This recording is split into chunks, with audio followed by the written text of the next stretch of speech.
Tonight on Debate Amongst Friends, MLB postseason, NBA news, including day one-ish, injuries and updated scores and stat sheets, NFL news, including one of the quarterback titans going down, and I don't mean the Titans from Tennessee, and WWE news and more starting now.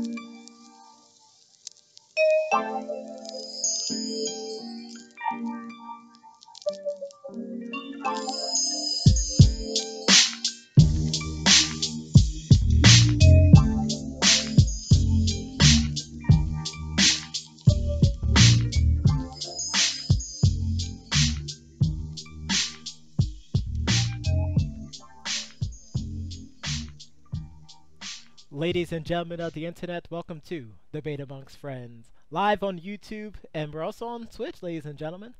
This is episode 76 of the Sports Podcast on October 18, 2017. I am your moderator, the Professor John Gotti, and always by my side, the host with the most, Sweet Daddy Pancakes himself, the Roaring Elbow Specialist, the Doc. How you doing tonight, sir?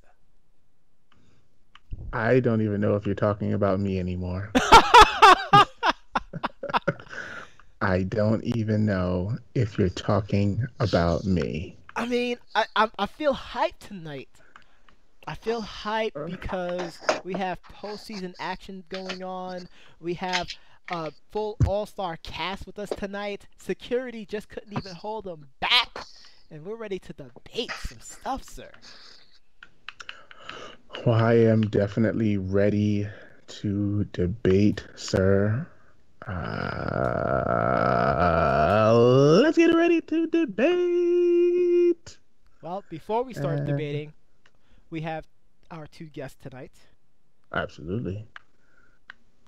The straight Mac Militant himself, the bane of Chris's existence.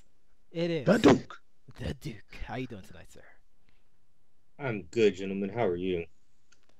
I'm doing well. Feeling myself. I'm not gonna lie. Nice. I'm feeling myself right now, so I'm feeling pretty good. And our other guest, would someone please show someone a down symbol? It is Senor Octubre. What's going on, guys? How's everybody doing tonight? Doing well. Yeah. You can't see it right now, but I'm giving the thumbs down sign. But I'm feeling it right now. I'm feeling the October baseball love. Oh my goodness. Well, I know the game is going on now, so I know you have to try to hold your enthusiasm, curb it, as they would say. Curb your enthusiasm, bro. There's no curbing this. That's funny. Well, let's forget the curbing our enthusiasms and bring it forthcoming, and let's talk about some MLB postseason baseball. We currently have the Yankees against the Houston Astros, bottom of the 8th. The Yankees are up 5-0. Trying to get a commanding 3-2 lead on the series to head to the World Series. Gentlemen, what are your thoughts on the postseason so far? I mean, it's everything it's advertised to be. It's October baseball. What Senor October is to Debate Amongst Friends, the spectacle, the Ayatollah of baseball and roller.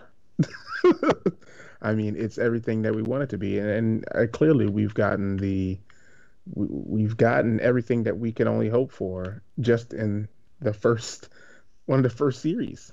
It's the road to WrestleMania in baseball terms. Just saying.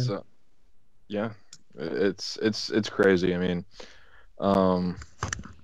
the Yankees are are really the surprise of the postseason. And when do you ever hear the Yankees and surprise in the same sentence?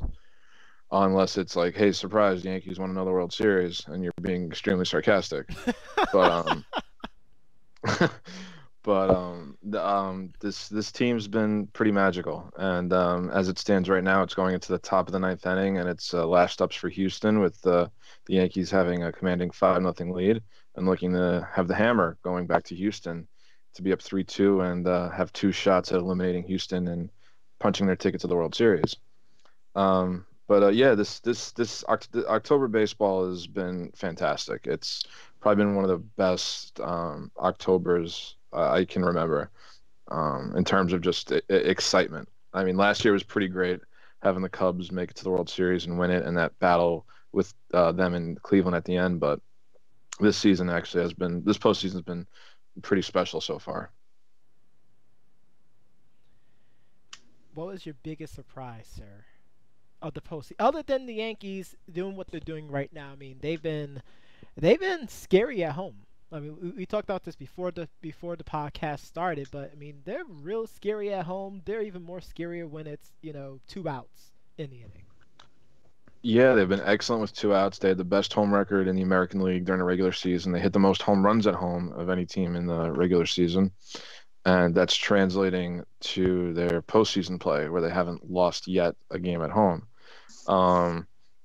It's been great, but the other surprise I would have to say, and it's going on right now, is the Dodgers and Cubs series. The Dodgers were money all year. They went through a September swoon, and the Cubs, who are the reigning World Series champs, are on the brink of elimination. They're down 3-0 in their series, having to win basically 4 straight games to stave off elimination.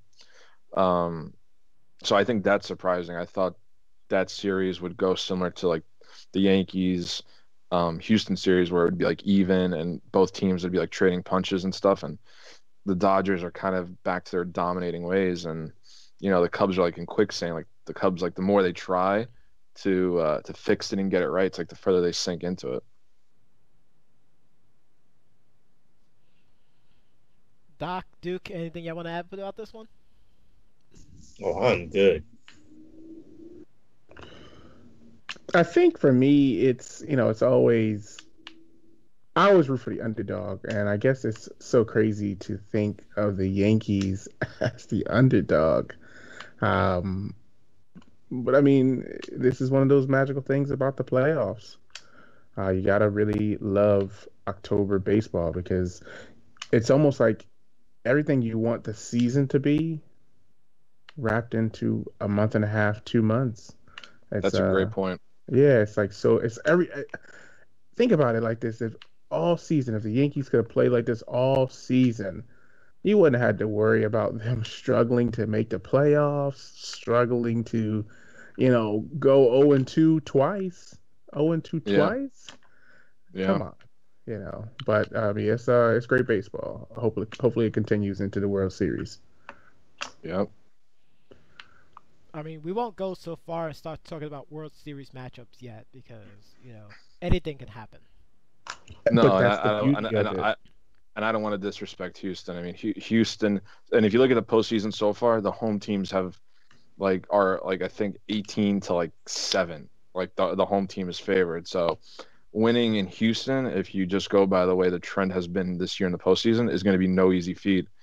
So yeah, I'm not even thinking about the World Series. I'm thinking about the next game. Should we be fortunate enough to get there, that's great. But this is still a dangerous Houston team, and to be honest with you, I'm fearful that they've just kind of gone into hibernation. Like they didn't take 3 games off, but 3 games, 3 charges of batteries, and the Yankees took advantage, and they may go back home. And that crowd at Minute Maid Park, those first 2 games, was unbelievable. And then the crowd at Yankee Stadium has been great. These 3 games, the Yankees have even said this sounds like the new stadium sounds like the old stadium. It has that feel, and it even translates on TV that way. The players are even saying it. But that crowd in Houston was frenzied those first 2 games. So it's, we have the momentum, but Houston definitely, the home teams have won. So there's some, I would still tilt it a little bit in their favor.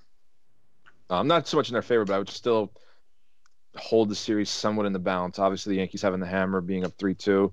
Should they close it out? Right now, they have 2 outs to get in the top of the ninth. Yeah, it's been great, and just like you said, it's to have the Yankees considered an underdog is quite funny. Isn't it quite the conundrum? It is. Like I said, I think this is the first time the Yankees had the permission to be like, oh, okay, you're rebuilding, you're building towards something, and the Yankees have actually relished this underdog role, which is great, by the way. Oh yeah. I mean, the thumbs down thing. I mean, the kind of being like the cardiac kids, like taking it to the brink and then somehow finding a way to come back. I mean, they're exciting. They're an exciting team to watch, and win, lose, or draw, however this postseason ends up for them, this is a major win by the Yankees. And usually you don't hear that.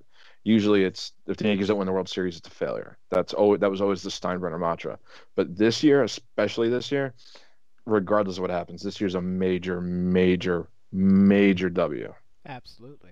Well, let's stick with the Yankees real quick, and I know we began talking about this, but could you elaborate as far as the pitching with the Yankees, especially Tanaka and CC? CC looked like he definitely decided to drink for the fountain of youth this series.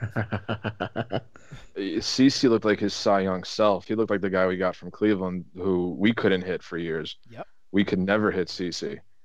I remember dreading playing the Indians because Sabathia would be pitching. I'm like, oh great, we're gonna lose that game. Wow. The starting pitching. He owned the Yankees when he was with Cleveland. He owned us. He was a beast. He was a nightmare for us. Yeah. That was like that. The Yankees basically went the route of if you can't beat them, sign them to your team. Yep. It's kind of like what LeBron James started to do, and now yeah, it's just a standard for the NBA. But that's besides the point. It's different in the NBA because of the cap, but I mean, really not anymore. There's no cap in baseball. That's what I'm saying. That's where there's no cap, but there's revenue sharing. Yes, of course. But the pitching's been great. I mean, Tanaka, he kind of muddled that 500 all year, and his last regular season start before the playoffs, he went, I think, into the 5th or 6th inning with a perfect game until it got broken up. And from that moment on, he hasn't looked back. He has just been dominant, absolutely dominant on the mound. And I can't say it enough because all season people were worried about Tanaka, like what kind of Tanaka are you going to get? Well, excuse me, gentlemen. The Yankees have won Game 5. They're up 3-2, Wow. shutting out the Houston Astros 5-0, beating Dallas Keuchel, one of their arch nemesis. Somewhere John Gotti is celebrating. And, I do apologize for that.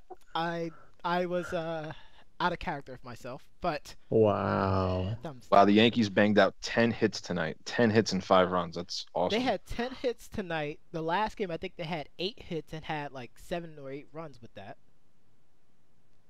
Yeah. But yeah, CC, your old veteran, has been great. Again, people were wondering about CC coming into the season.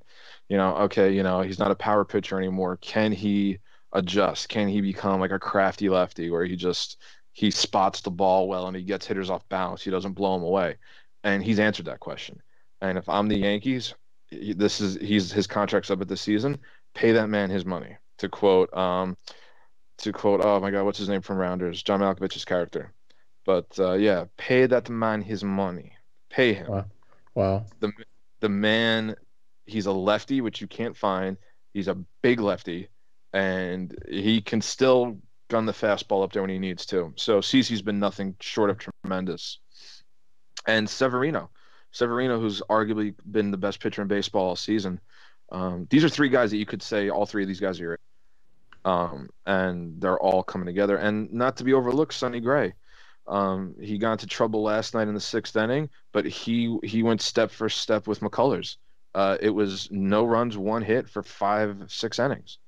So, the starting pitching's been great, and the Yankee bullpen has been its strength, and it's kind of reminded me of the 90s where you have to have the lead after 6 innings, and then you're good. Have your starter go 6 innings. It's a 6-inning game, and you bring in your bullpen and shuts the door, and that's it. Everybody goes home. So the pitching's been nothing short of tremendous. Gentlemen, any questions for Senior October about the Yankees game? No, I think that pretty much covered it. I mean, the pitching, clearly, that strategy doesn't work in other sports. Because as we clearly seen all week long, it doesn't matter basically how much you're up. There's always a way to lose. But in baseball, a lot of times it really does come down to pitching. And I think we talked about that in another show where I think it was our our trade deadline show, excuse me, where we talked about, hey, what's the key to some of these teams moving forward?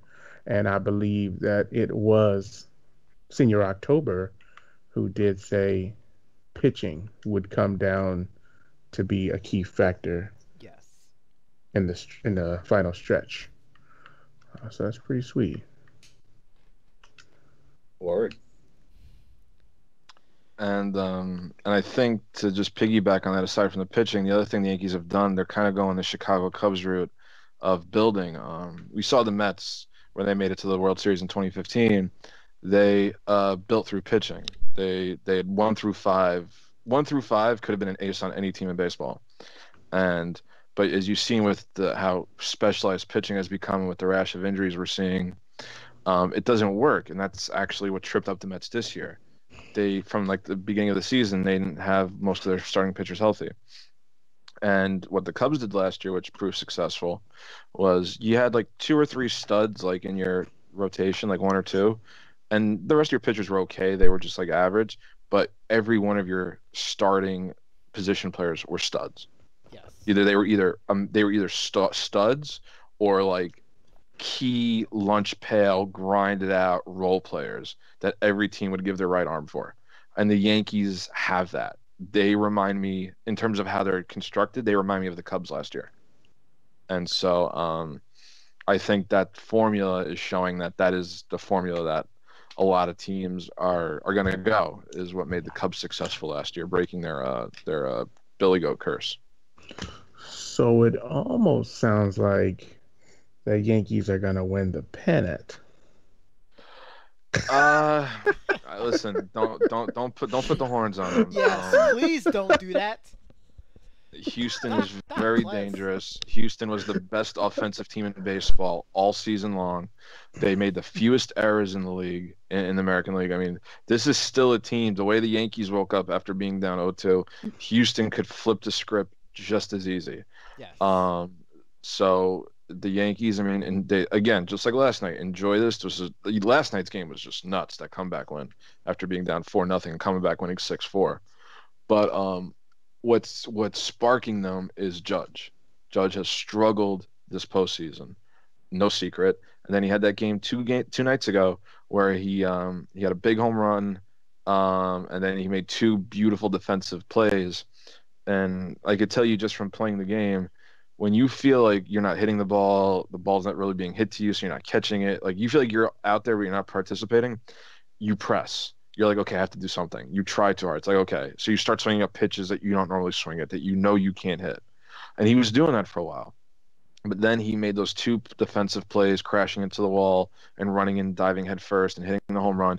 You get to kind of relax a bit. You're kind of like, okay, I didn't all of a sudden just forget how to do all this. I can do this. I'm still the same guy that broke the rookie season MLB record for most home runs in a season. Like, I can do this. And since that game, you saw last night, he had a home run, a big double, and tonight a big RBI double in the beginning of the game to give them a 2-0 lead, and a good walk earlier, which allowed Sanchez to get up and hit. I mean, he's settling in, and that's dangerous. And I think, just like we saw with the Yankees' September swoon, which coincided with Judge's slump, kind of so goes this Yankees offense, because he is that key cog in that entire lineup. He makes that lineup top to bottom dangerous. And if he's a hole and the pitchers know he's a hole, it kind of offsets what the rest of the lineup is designed to do in terms of moving runners, getting guys in position, knocking them in, and all that. So again, this Yankees surge right now is coinciding with Judge getting back to what his bread and butter was: great defense, and amazing hitting. And the Yankees, if they can ride that to the World Series, I mean, it's just nuts. This is honestly, this is just all absolutely nuts.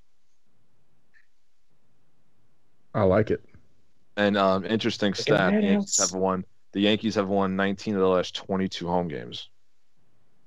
Jeez.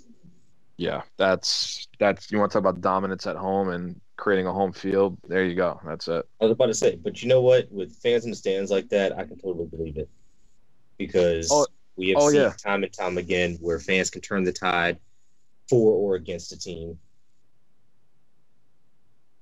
Yeah, and a few of the Cleveland players even commented on that. They were kind of shocked that even the Yankees were down 0-2 and one game away from elimination, where they had to win 3 straight, otherwise they were going home.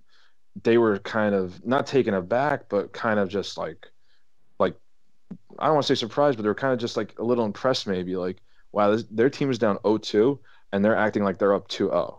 Yep. And the Yankees players have said this, that the fans have been carrying them. The fans are giving them an adrenaline rush. And Girardi, who was on those 90s Yankee teams, even said that this stadium for the first time, and mind you, these are the Yankees that won a World Series their first year in the new stadium in 2009. Yep.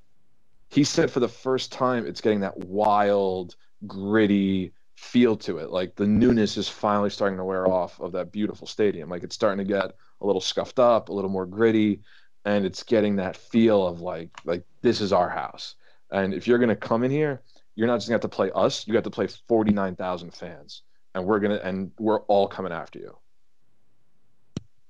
But again, it's it's kind of like I said, they kind of turn into the that underdog, that fairy tale story. It's like you just basically like, hey, we're not going to give up. This is New York. If it can happen here, it can happen anywhere.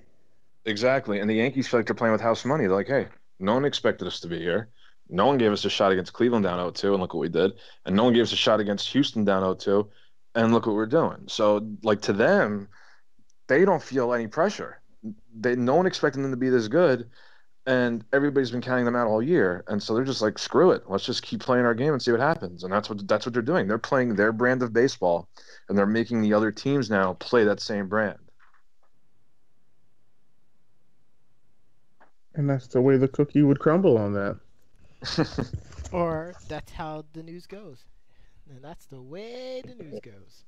But let's shift gears away from baseball, because we'll sit here and talk about baseball the entire show, ladies and gentlemen.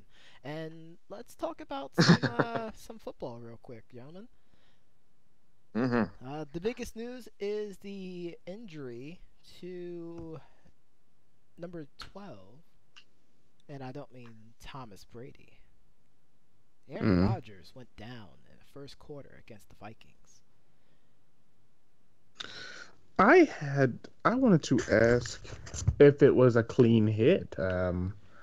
It looked pretty close. I'm not gonna lie to you guys. It looked pretty darn close to being a late hit. I mean, was it too close to call? Nah, I don't know. I think it was too close to miss. Like, it was too. I won't say too close to miss. Excuse me. Too noticeable. Like, how could you not call a roughing the passer on that? Like, it was at least 5 steps. And with all this talk of how the league protects their superstars, you would have automatically thought that there would have been a flag on that play. I feel like, and while you're true with that, Senior October, I feel like that's only applicable if your name is Tom Brady, in my opinion. I don't agree with that. A lot of people say the same thing. I don't agree with that, because I think Aaron Rodgers, Tom Brady, maybe Matt Ryan now, I think they get a lot of calls now. Because I'll tell you right now, I know Tampa was kind of late on a few hits a couple weeks ago. I'm almost positive, probably should have got him at least 1 or 2 flags there. I mean, it's not as bad as, let's just say, Cam Newton. I was just about to ask you that, because Cam got almost killed out there last year. But I do think that one should have been a flag. That should have been a flag. But I mean, what do the Packers do now? I mean, people are already saying, the season's over. Hey, let's call Brett Favre. There are some people like, hey, let's call Cap. Some people are like, hey, we're okay. He might come back before the end of the season and lead us to Super Bowl glory. I mean, there's so many different things. I mean, where do they go from here?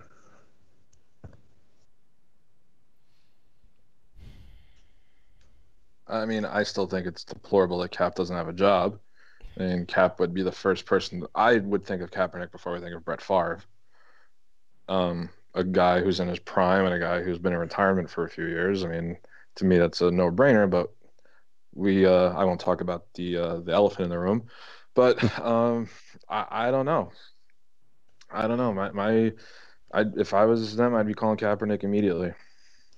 Well, I mean, let's keep in mind. I mean, RG3 and the likes of Matt Barkley are, out there. So the commentators during that game even jokingly said, maybe they can drag Tony Romo off the booth.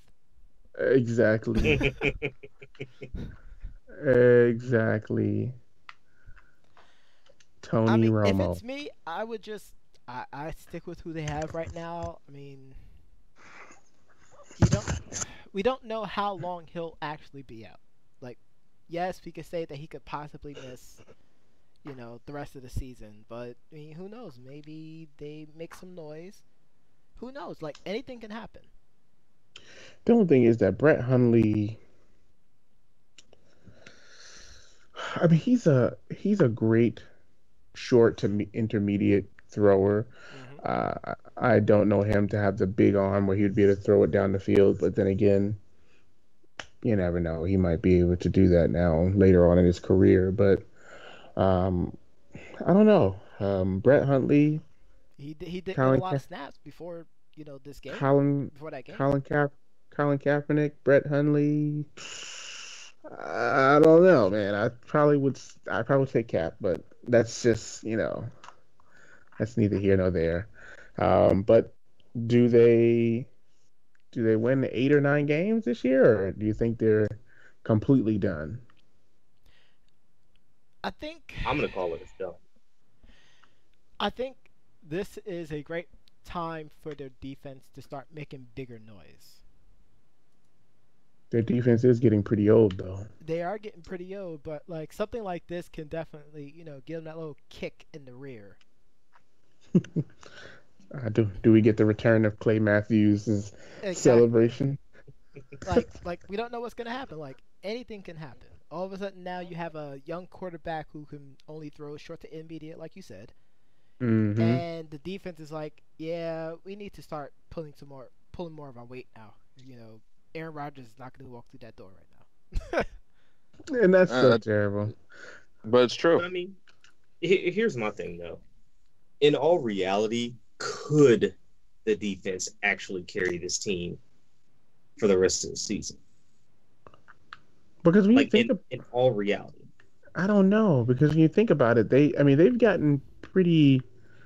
I don't want to use the word sliced up, but I mean that's the first term that kind of comes to my mind.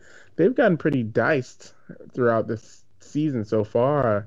And I mean, if it's not for the likes of Aaron Rodgers, continuously pulling rabbits out of the hat, literally turning silk tissues into flowers. I mean, come on. Yeah, I mean, that's why you hire a magician for a party. Exactly, So to me, it's like, I don't know if they can. I don't know if the defense can do it. Will the run game be as successful? I don't know if Brett Hundley can move around as much as even Aaron Rodgers does, and he doesn't even move around that much. Yep. Well, and I mean, even then, the question there becomes, what kind of psychological hit is that going to have for the O-line? Because if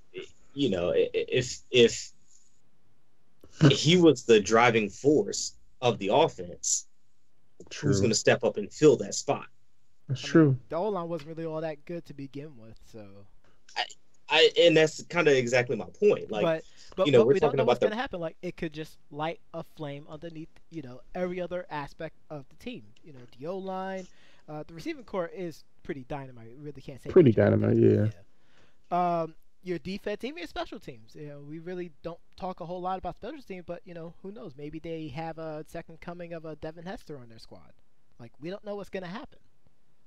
Suddenly the defensive coordinator decides to change up the scheme and have them be a little bit more aggressive. Maybe it works out. Yeah, they're definitely going to need to be. Yeah, we've seen it with teams before where, guy gets whether it's a running back or wide receiver gets hurt on the offense, and defense winds up stepping up and carrying the team, or the offense wasn't really that good to begin with on a team, and defense is what really just carried the team, the whole season. Wait, are we still talking about the Packers right now? I mean, no, it was just a reference. It was very generalized. Yeah. I saw what you did there. I saw what you did there.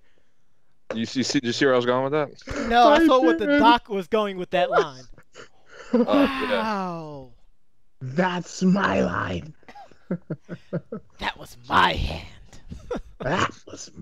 Welcome to Wednesday night debate. Well, I guess we should talk about that real quickly before you have to go, sir. Talk about your Giants in their first win.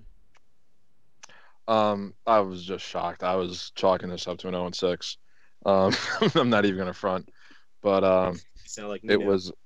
Yeah, I mean, I was just like, I saw the opponent. I saw the Broncos. I'm like, oh, okay, 0-6, great. But Giants stepped up. Eli had a good game. The defense, the defense, where they've been hiding for the previous 5 games, I have no idea. The O-line, again, where were they hiding for the last 5 games? No idea.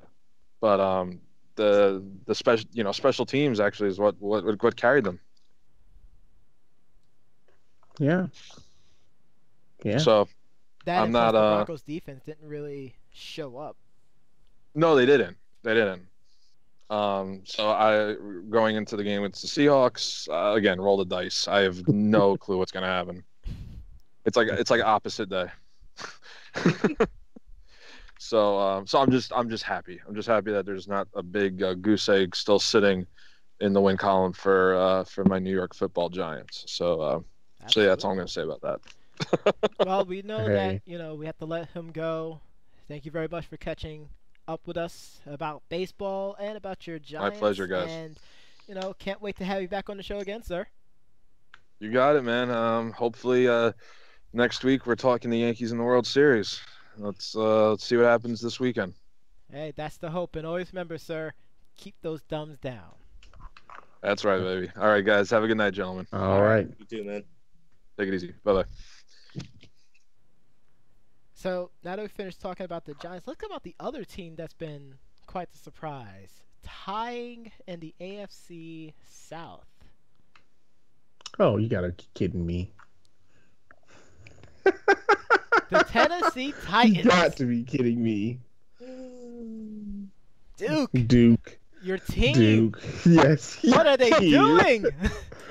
Can you believe he just went there? Oh my god. I mean, in all honesty, I was kind of shocked. Like, again, I am past the point of watching the games at this current point in the season because I already know how my boys are going to perform.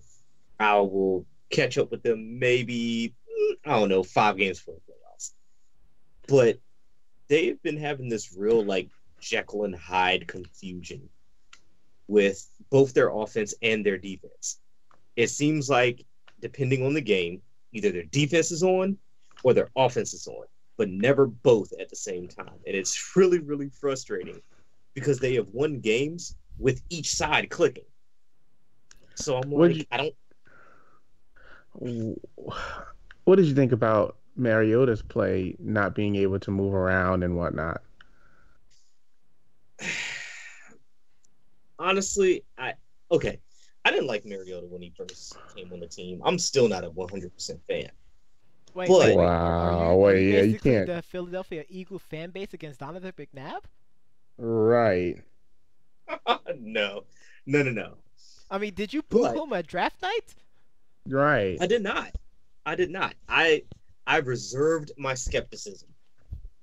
He to pulled the see- New York Knicks versus Cap. I mean, Well, freaking Cap. Oh my well, God. except for this Versus picture. He's And not not Bo that Jackson, Doc. not Cap. Freaking Porzingis. Yes. Chris Top, KP. KP. Yes. Yeah, it's close to Cap. Maybe his middle name is A. But I understand what you're saying. You kind of didn't have a choice because, I mean, obviously we took Jameis. I mean, you needed a quarterback. You know, It wasn't the world's worst option, but it wouldn't have been my first pick either. honestly, between the both of them, they're both kind of struggling. Give them another year, I guess, and they should be good. They both have great weapons. The only difference is Mariota can scramble a lot better. You know what I mean? And I it's think- true. That Titans offensive line is very, very dynamic, bro. They are. It is. And honestly, I would like to see him as more of a pocket passer, but I mean, did you like it? I did because I felt like it forced him to focus more. What did you The think thing about that I don't like about scramblers is you get out, you survey the field, you already have your target in mind before you've even snapped the ball. So if that target is just no longer an option, you maybe have a backup before your mind instantly goes into scramble mode. Whereas pocket passers are forced to look at all the dynamics on the field. how did you feel about him? Let me see. I want to phrase this question very, very, very, very strategically. Wait, are we starting Yeah, phrasing carefully. debates among friends?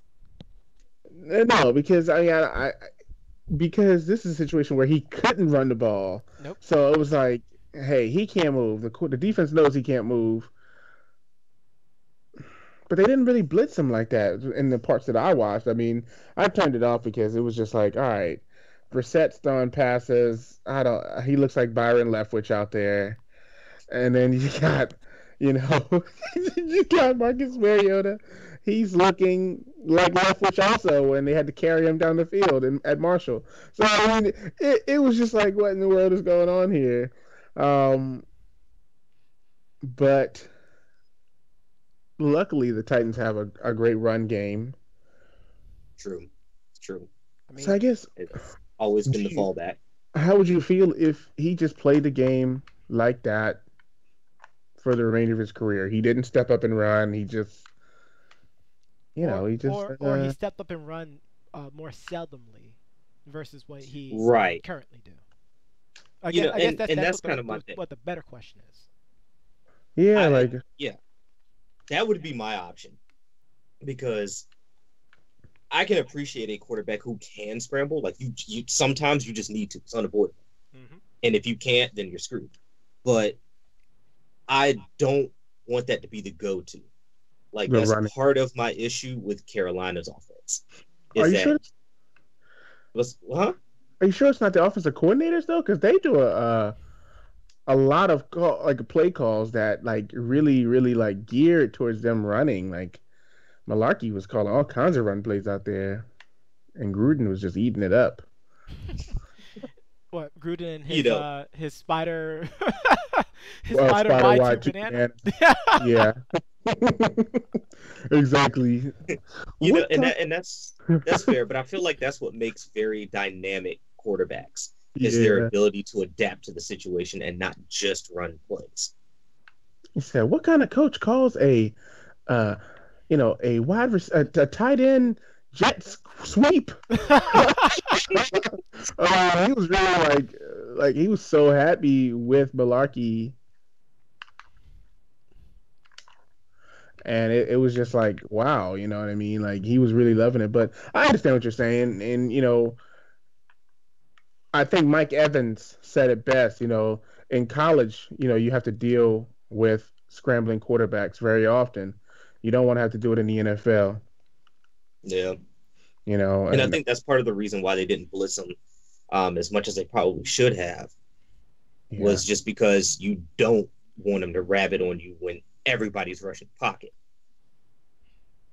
And I mean, we think we know he can't run, but it might just be that one play. Right. Mustered up enough strength to get the heck out of Dodge. I think the defensive coordinator for the Colts just respected the run game of Marcus Mariota a little too much. Or he completely forgot about the scouting report that showed that Mariota couldn't really run. Or he just put out or was thinking that it was a false report. I mean, teams are not above doing that. True. Especially for minor injuries.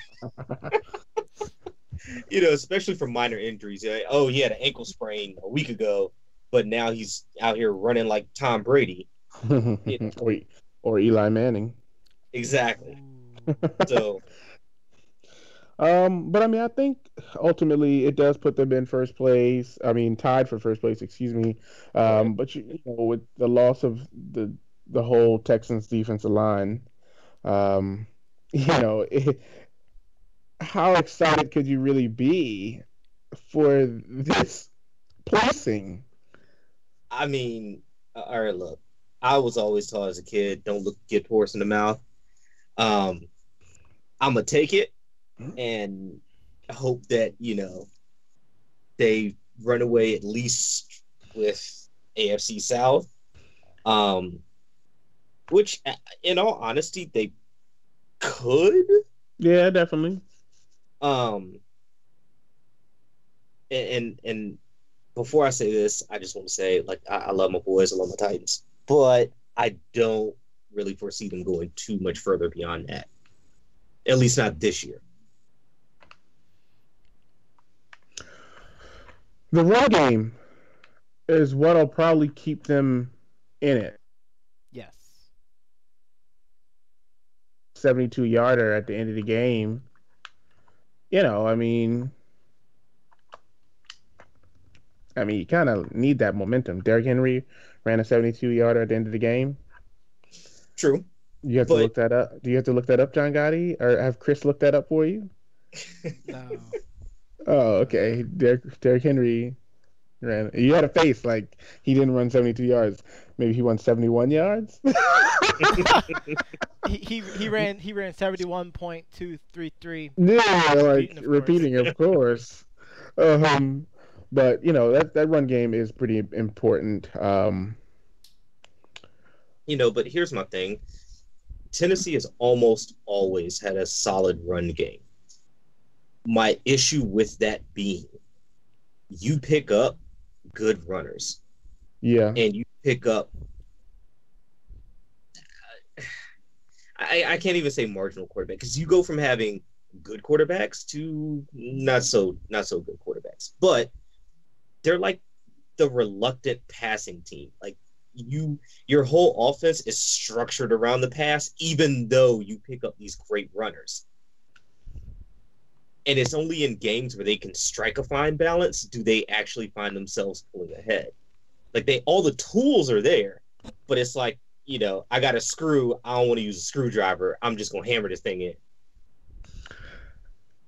But when you got Derrick Henry and DeMarco Murray, who he's getting, to me, he's starting to show that close to 30 back. Like, Frank Gore still has the pop. Right. But DeMarco Murray, I don't know. A lot of times he doesn't show that same, hey, I ran 18,000 yards for the Cowboys. You know what I mean? Yeah, look, when it comes to being backs, like you were kind of dancing around it a bit, but I mean, once they hit a certain age and all the yards and all the hits and everything else start taking a toll, you either have to make up in your mind, are you going to work harder or are you going to work smarter? I mean, and now that we're talking about that, I mean, can we talk about Adrian Peterson right now? Let's because talk about Adrian Peterson. I mean, my God, Tampa made Adrian Peterson look like he was just redrafted. Tampa made Adrian Peterson look like he just came back from injury. No, I mean it was well beyond injury. Like it was really, really terrible. Um, I went out Saturday, came back on Sunday.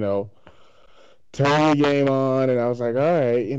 By the time I got my stream to actually work, we were already down 7-0. I mean, AP with that 27-yard run. I mean, my God, I'm just trying to get my stream to work, and we're already down 7-0.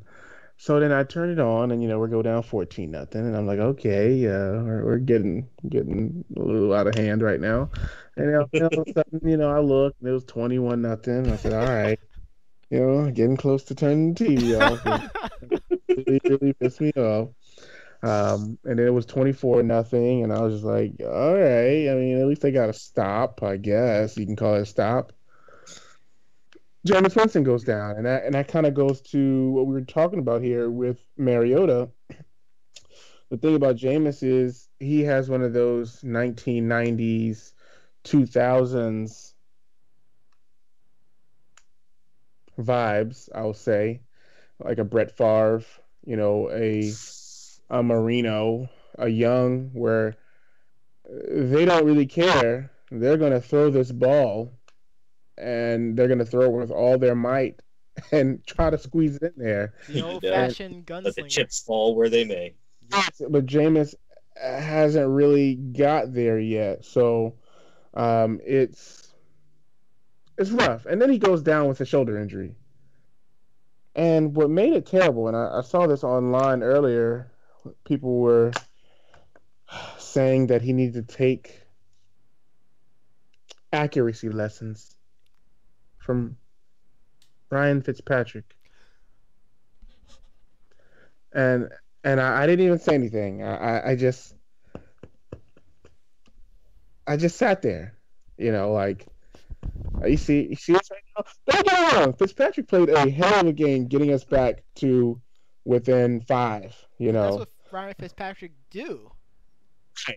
He's a veteran. I would hope he can, do a veteran thing. I think if Ryan Fitzpatrick had weapons, well, he did have weapons in New York, similar to Tampa, so I can't say that. I mean, I don't know what Brandon Marshall he had, but I mean, I don't think the Brandon Marshall he had was the Brandon Marshall that Jay Cutler had. Nope. You know what I mean? It sure isn't the one that. Well, actually, it's probably more similar to the one. Probably worse. Yeah, it's worse now. Yeah. But having Mike Evans and Deshaun Jackson and Braid and all these other receivers to throw to, it makes it kind of easy to throw a jump ball to Mike Evans. It's just for some reason Jameis and Mariota, they're both kind of in that same boat where it's like they're good, but I wonder how it would have been if we would have switched. You know what I mean? That's fair. Like if the Bucs would have taken Mariota, like it probably would have worked out a little better for both of us. I think with the run game in Tennessee and that offensive line, you guys would probably be undefeated right now. I think it's quite possible. DeMarco Murray, Derrick Henry, Jameis Winston, Chris Fuller, freaking, all these other players like Delaney Walker. I just feel like, if we would have switched, I don't know how the Bucs would have been. We might have been okay because the offensive line's not great. So both of Mariota's hamstrings might be hurt. But I would have taken it. You know what I mean? But I mean, I'm okay with Jameis though. I don't know. The fact that Ryan Fitzpatrick came in and scored so many touchdowns just bothered me a little bit.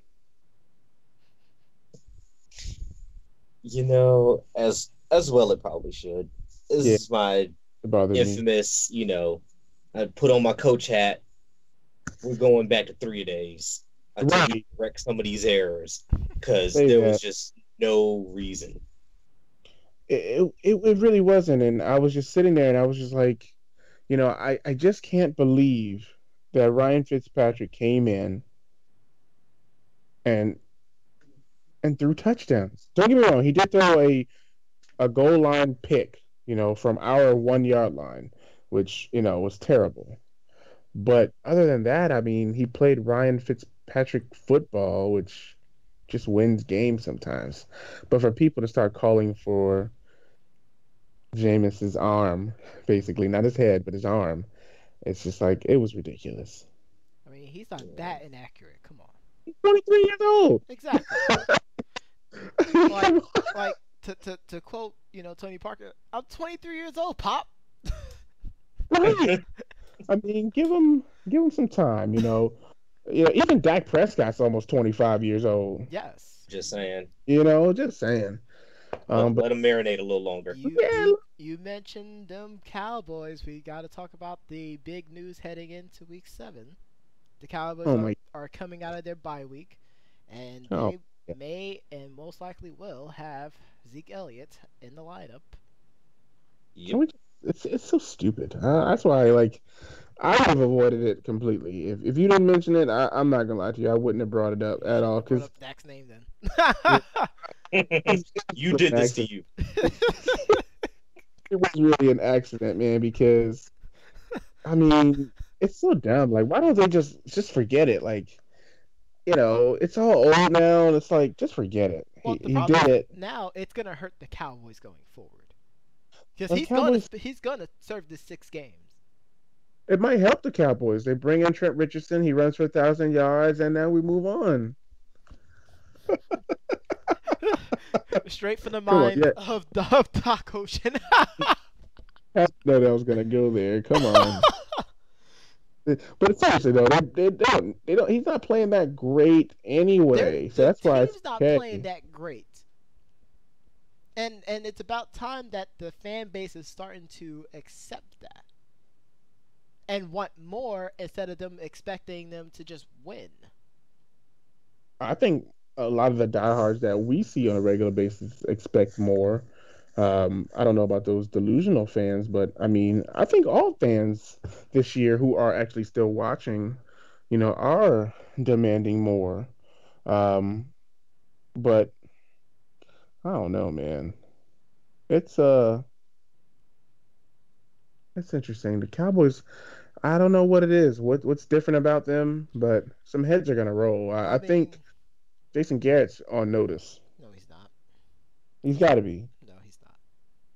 Got to be. His job is pretty secure right now. It shouldn't be. He's the Jeff Fisher of the NFC East. I wouldn't be surprised if, and I'm going to say this, secretly Jerry Jones is talking to John Gruden about coming to Dallas and giving him complete control. Because that's the only time they win the Super Bowl is when he has a coach that says, "Shut up, Jerry. I'm doing things my way." This is true. You think about it. The last time they won the Super Bowl, that's kind of how it was. All those years ago. Those years ago. I mean, also realize something about Jerry too. He's only going to take that for one season. If you don't win that Super Bowl in that one season, you're gone. That I can concur with that. I also concur with that as well too. Just with the history. You tell me shut up. I'll let you tell me shut up the first season. But if you don't win, you might better want to tell me to be quiet next time, sir. Respectfully. With all due respect. All due respect, sir. Silence thy tongue while I run thy football program. Oh my goodness. And the last story that I could think of right now is Teddy Bridgewater might be coming back. He should be officially off the PUP list and should be active and be able to play in Week 7. What do you guys think about that? What are you tracking that story? I saw it. I mean, becoming up with Teddy B because I did. I was playing Madden a couple weeks ago with the Jaguars, and I just so happened to trade for Teddy B. And because I really think he's a great quarterback. I really think he can be good. What he did at Louisville, you see what he does, what Lamar Jackson's doing. It's kind of almost similar. I think Lamar just makes it look better because of his speed. But I think if Teddy Bridgewater can come back, if they take it slow, I think they'll get the Vikings back to glory, especially next year. When they get Dalvin Cook back, Teddy Bridgewater's back full time. Of course, they're going to have a slight issue going forward, trying to figure out if they're going to start Teddy Bridgewater or do they move on to Sam Bradford. What do you do here? I have to imagine that is Teddy Bridgewater's team. It has to be Teddy Bridgewater's team. He's still younger. He still has He the is. higher upside. He really does. And they have more options. I think with Teddy Bridgewater, you get more. You get flexibility with the play calling because he's a mobile quarterback. You can do more rollouts. You can do options. You can. I just think it's going to be interesting to see him come back to this team. Yes.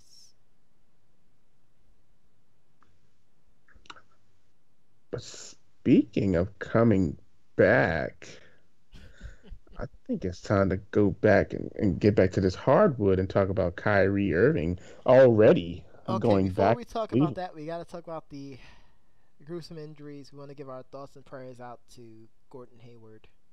Well, hold on. I mean, we at least have to there. Let's start off with that. No. I've already started. No. Kyrie Irving did the handshake, bro, at the end of the game. I got to see if I would have skipped to that. But Kyrie Irving to return to Cleveland. You said Boston. I was about to say Boston. You threw me off here. It returned to Cleveland. This is big. Then. Is it really, though? It is big because, I mean, media baiting says so. Mediabaiting.com says so. Well, media baiting about to get a dose of reality. Dang right they are. Because it's not that big of a deal. But I'll do all jokes aside though. The injury was gruesome. When I looked at it, it didn't look like something to me because I couldn't see it. Like I saw his leg go back, but it looked like something that I'd seen multiple times.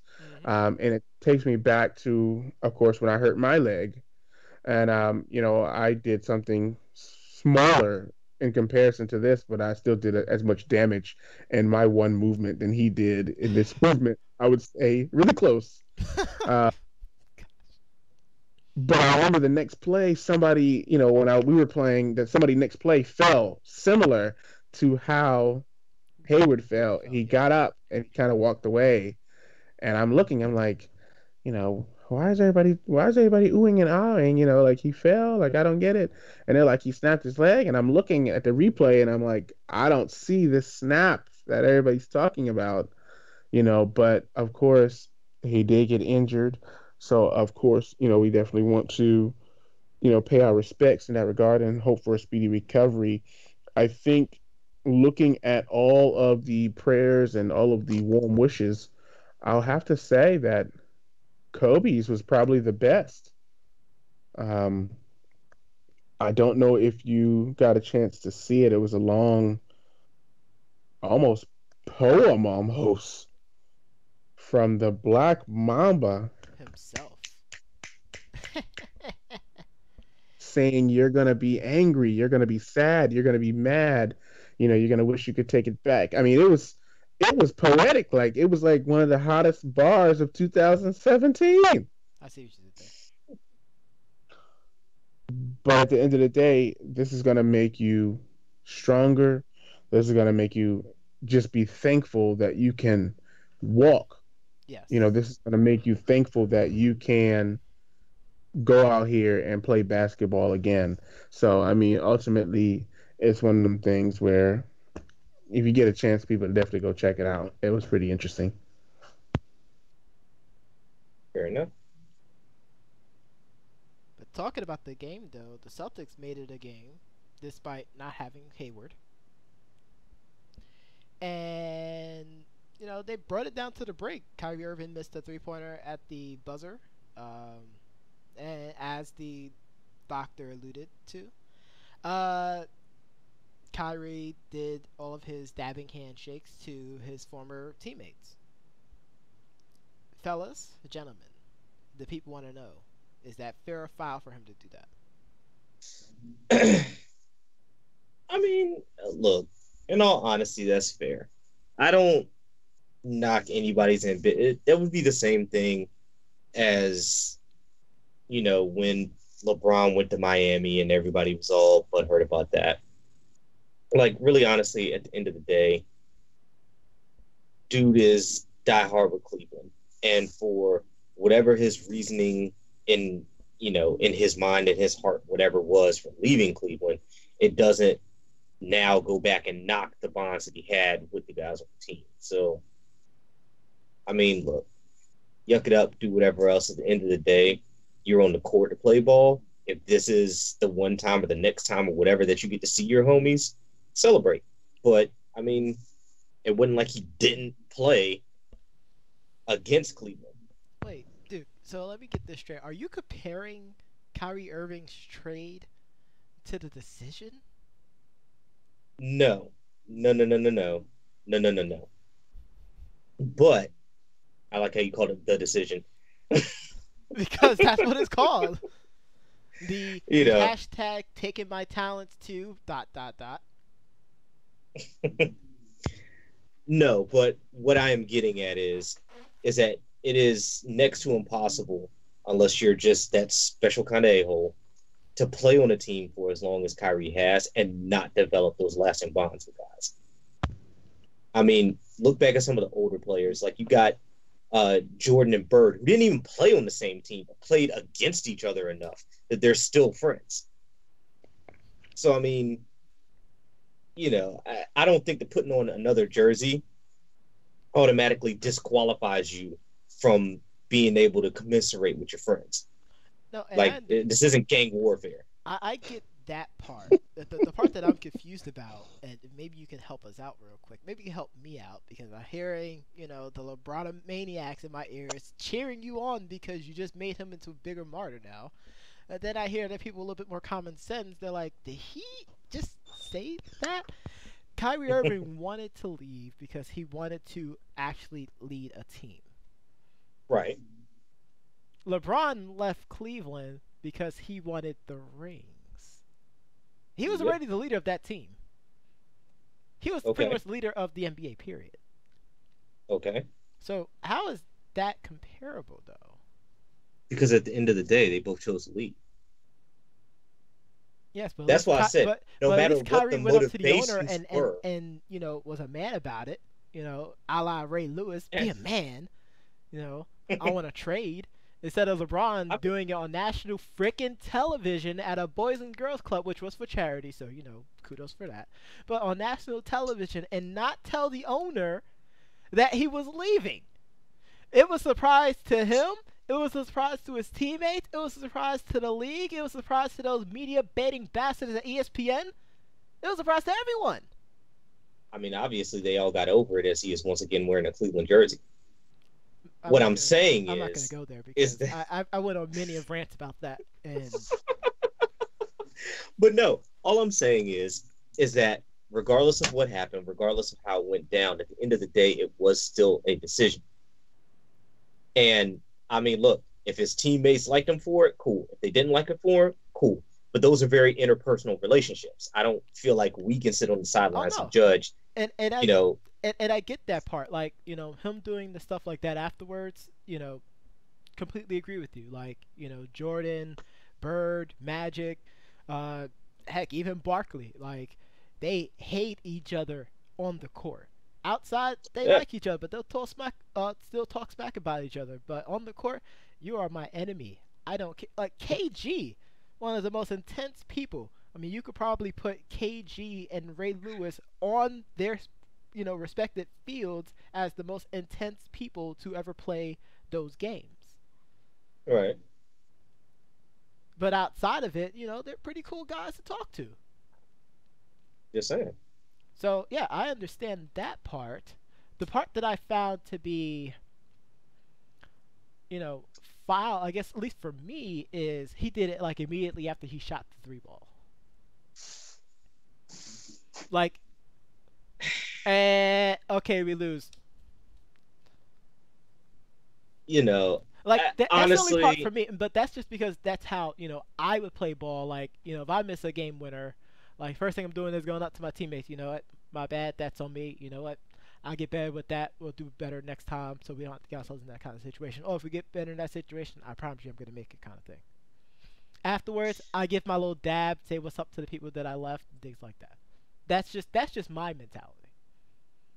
And that's fair. And honestly, I would be right there with you if this was, I don't know, the end of the season. This is, the third time that we've played each other. Mm-hmm. But honestly, I can have a word with my teammates in the locker room.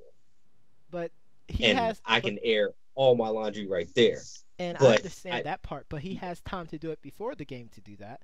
And then he can do that after he, does whatever he needs to do with his teammates. Well, that's what I'm saying. I don't understand that though, but I'm assuming. But like, you don't. It's like there has to be an issue, and of course, Doc, you can definitely chime in whenever you feel like it. But there has to be some small, minute issue about just immediately after he missed the 3-point shot. Like the team was in there. We didn't even talk about Tatum's, game. Like he played really well. I wanted to chime in, but you guys were going back and forth, and it was so entertaining that I didn't want to jump in and mess up the flow. Like it was such an even flow. Okay. The game was pretty good. I agree. Tatum did play a good game. Of course, I watched Tatum being a Dookie fan. I'm interested in seeing who the young guys are, especially after Gordon Hayward went down. The Browns, how even old veterans on the team were going to play. I felt that Kyrie Irving immediately was kind of deflated after Gordon Hayward went down. And it was rough, because him and Marcus Smart in an embrace. Because and not just deflated physically, but in his game. Like his game was deflated. Like it was almost like he didn't know what to do. Almost like he was trying really hard to shake and bake. I think they missed like 33s after that. It was like 30 for 30. How the Celtics lost Gordon Hayward and missed 33s. Wow. I mean, that's kind of how it was, I mean, they were just chucking them up there, and it looked like, old times with certain people at Lincoln Park in Jersey City. It was like clank, clank, clank, clank, clank. It seems like they were just rebuilding Duncan projects from the bricks that were being laid out there. Wow, Doc, you triggered about a good amount of people that we know. I'm sorry. I mean, it looked like they were just because they know who they are, and they know that you're talking about them. But it was interesting to see some of the young nucleus of players, not named Al Horford, out there really playing well. Al Horford, he didn't do anything, in my opinion. Yeah, he was struggling out there. I could see them trading him for someone else. Definitely anyone else if they can get anybody else. Hopefully they'll end up with Joakim Noah. That could only be the person that I could see that would be worse at this time. But on the Cavs, I mean, that's going to be kind of rough, and just looking at it, the rotation that they were putting in, the one person that really stands out to me that's going to be a problem for the rest of the season is going to be Jeff Green. Yeah. I might think actually end up being the odd man out. No, I think he's going to be the odd man in. I think with them getting rid of Richard Jefferson. Remember, Richard Jefferson played a lot of minutes for this team. He did, and he signed with the Nuggets 1 year deal. Right, he did. So Jeff Green's going to come in. He can play the 3. He can play the 4. You think about it, Jeff Green and Channing Frye. Oh, McFry. Wow, that could be something special. So it could be very, very interesting to see that bench. And we're not even talking about Isaiah Thomas in this bench yet. Nope. We're not talking about Derrick Rose. Who cares about J.R. Smith? I don't care about J.R. Smith. But the rest of those guys, it's going to be crazy, bro. J.R. Smith's going to ask for a trade. It's very clear. He will. Probably back to New York. Gosh. Yeah, to Brooklyn. Brooklyn. where careers go to die now, apparently. But seriously though, the issue that I have with the Cavaliers going into the season is now they have the fear of turning into those 2004 Lakers. Right now they have the potential to do so. They have way too many cooks in the kitchen. Well, see, it's different though because that team came together. I remember that team came together and they were so. It was so cheap. Oh, it was so cheap. Like it was like a shameless plug. Like, hey, we're at the end of our careers. Let's join forces with Kobe and Shaq. I think we can win a title. I'm Karl Malone, and I approve this message. Mailman out. You know what I mean? Like, hey guys, come on down to the store and get this new glove. Same glove, new package. I'm Gary Payton, and I approve this message. Okay, the first one. That's enough. That's enough. You know what I mean? But that's kind of how it felt, though. It was like, these guys are coming in. They're veterans. It's kind of what you would have wanted to see now, because that's what's happening now. But I mean, Gary Payton and Karl Malone were so old. I don't know if you can compare them to that team. Because they were so old. I just feel like with Derrick Rose signing a quote unquote prove it deal, which I thought was ridiculous, then them trading for Isaiah Thomas and he's still on a cheap contract, then picking up the likes of a, Green and, having Channing Frye and, still having Kevin Love, somehow still being able to have Tristan Thompson on the team. They have to be negative 20 million on the cap right now, at least 20 million. LeBron must be about to retire secretly, and we don't know it. Dude, hey, look, I told you before. I was like, I give him another maybe 2 years. He has to be, and we don't know it yet. We don't even know it. Gotta be. Because, there's no way they're going to be able to afford to pay him another $30 million, $40 million, plus all these other guys. You know what I mean? This is when Shump's $10 million comes in. Freaking J.R. Smith's $13 million. That's 20-something million dollars wrapped in two people. Fry makes $9 million. McFry. Terrible. Come on. I'm telling you. But either that, or you're going to stack the bench now to have something to trade with later. Then the question becomes, who do they trade for? And I don't even want to think to... Well, at that point, it doesn't even matter. It's just lightening the boat. It doesn't matter, I guess, when you think about it. Yeah. You're just lightening the boat. So this doesn't become debate about LeBron. I guess we should move on to the other game. I humbly accept your cheers as my Houston Rockets you're open to get hyped because myself and Sarah October got hyped about the Yankees. So, well, you know what? I'm gonna tell you. When I watched the first quarter of the Rockets Warriors game, first of all, that ceremony should have started at 10. They should have started that off camera. The American people didn't need to see that. They needed to start the game at 10:30. You know what I mean? So Eastern people like myself could watch the game at 10:30 and not have to wait till 10:45, 10:50 to basically be reminded. And I'm gonna be honest with you, it was so late, my mind started to wander while they were doing this ceremony, and I was like, looks like I'm not even gonna go there because that would be very controversial of me. Unless you want me to go there, I can. The floor is yours, sir. So while I was sitting there, I was like, I'm about to go take a shower, but then I happened to look at this screen, and I just saw the plethora of black players, of course, and then all of a sudden there were these owners coming up, GM coming up. And I was like, why are the owners getting their rings first? They didn't play any basketball. They didn't really do anything. Well, this is the owners and the GMs and stuff like that. They always get the rings first. this is looking like a little slave mentality here. I don't know if I like it. You're like, this is pretty rough. You know what I mean? And then Willie Green came out, and I felt a little better.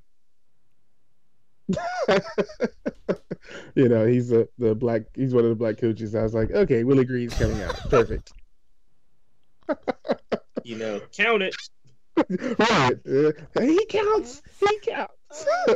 Yes. But it was funny because, I think I don't know if I was playing the game or if I was watching the game, or if I read it online somewhere. They were saying how LeBron, when he retires and all that stuff, he wants to, own an NBA team or an NFL team. Who knows? LeBron might buy the Browns, honestly. He probably shouldn't buy the Browns with the way they've been playing. They'll be cheaper by the time he retires. That's pennies to a dollar. He'll be the next Michael Jordan. Exactly. Yo, we need to kick in on that one and just buy the Browns through it. Real right now. Two little LeBron Debbie and The Miz co-owners. For $2 million and two little Debbie snacks. Oh gosh. A puppy named Alice. A puppy named Alice. But the Rockets played great. I only had to watch the first quarter to be proud of them. Honestly, because what I saw from, not on James Harden, he looked like he was in rare season form. But what I saw with them not playing with Chris Paul and being able to bring the score down to 25-26 at the end of the first quarter, I was like, you know what? I'm pretty happy with that. I can turn the TV off. I can go back to reading my John Calipari book. I can go take a shower. I was satisfied with that. I took a shower. I got out. I looked, and we were down by 13 again. I was like, you know what? I'm okay with that because I saw what we can do with PJ Tucker, and some of the guys on the bench, Eric Gordon, of course. But I will say, if the Warriors are relying on Swaggy P to shoot like he shot last night, they are in for a long season. I will tell you that. Because some of the shots that he made last night, I was just like, come on. He's not going to make that all year. I don't know if you got a chance to see him, but there's no way he's going to make those all year. Like, it was pretty ridiculous. It's the first game of the season, man. That's why I wasn't even tripping. I mean, that's why I turned it off after the first quarter, because I was really okay with what happened. Chris Paul didn't really play too much because of sore leg. But what I saw from the likes, so like I said, PJ Tucker, and Bowie, whatever his name is, Aminu, whatever I forget his name, Luke Mbatu. I mean, help me out here.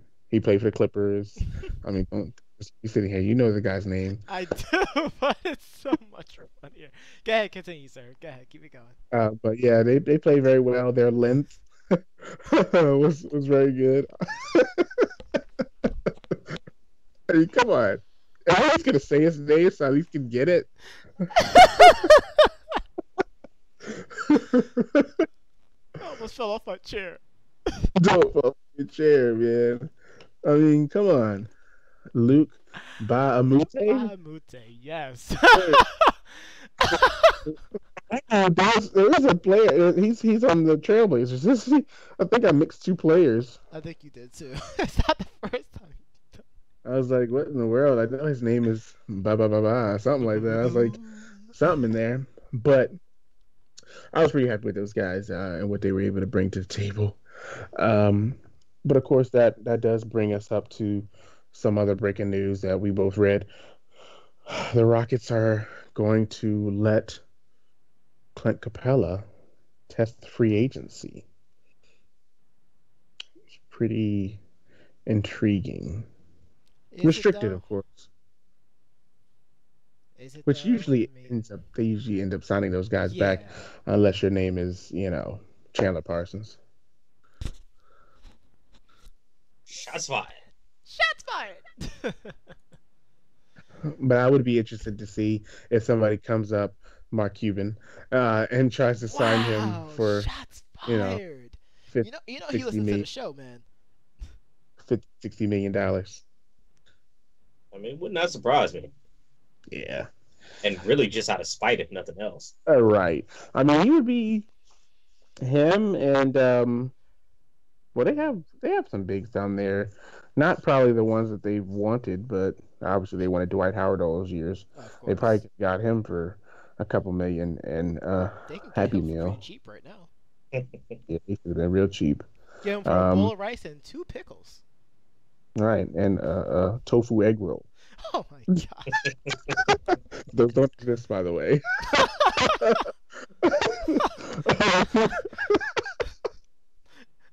And some iced tea, but not the Arizona kind. Imitation lemon juice. But you know, they would be good with Nerlens Noel and Clint Capella. That'll be interesting. But that's a whole 80-something games away or 100 and some odd games away. So we'll see. Fair enough. But I do know that more basketball also did. Breaking, the Washington Wizards defeated the Philadelphia 76ers, aka trust the process. Oh God, I'm so glad you said 2 that. seconds left on the clock. Wizards are up 120 to 115. There was a headline. John Wall takes a step out of the process.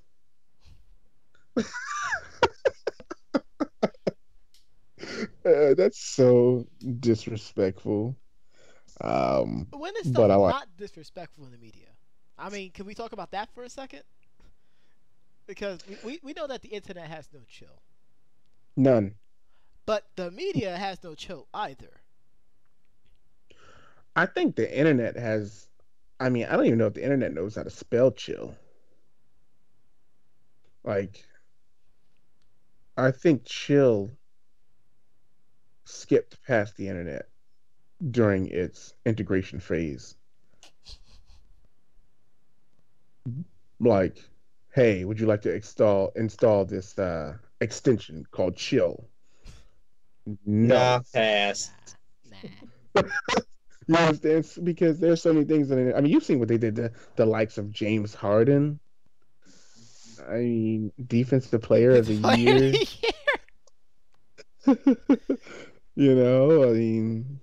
Come on. You've seen what they've done to the likes of people. So I will say it was good to see those guys play yesterday. And it's good to see that the NBA is back. I'm very happy about that.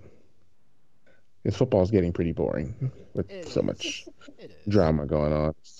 And they did, just to touch on it briefly, because I know that people are probably out there wondering why we don't talk about it, but the NBA, obviously, there was no protest of the...